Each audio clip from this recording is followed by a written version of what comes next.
प्रसिद्ध अभिनेता सलमान खान याने त्याच्या इंस्टाग्राम अकाउंटवरून त्याच्या पुढील बहुप्रतीक्षित बॅटल ऑफ गलवान या चित्रपटाचे मोशन पोस्टर शेअर केले आहे आणि कॅप्शनमध्ये गलवान व्हॅली असे लिहिले आहे. या पोस्टरमधून त्याचा पूर्णपणे नवीन लुक समोर आला आहे.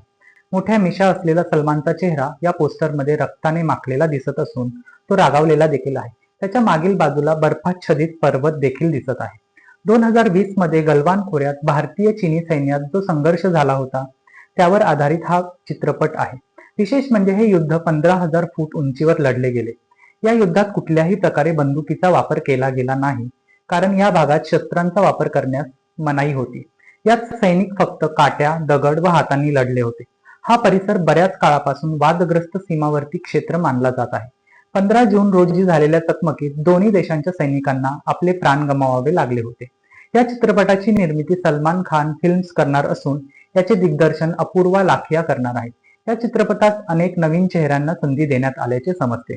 तसेच अभिनेत्रीच्या भूमिकेत चित्रांगदा सिंग दिसणार असून अभिनेता सलमान खान हा कर्नल बी संतोष यांची भूमिका साकारत आहे, तर हिमेश रेशमिया हा या चित्रपटात संगीत देणार आहे.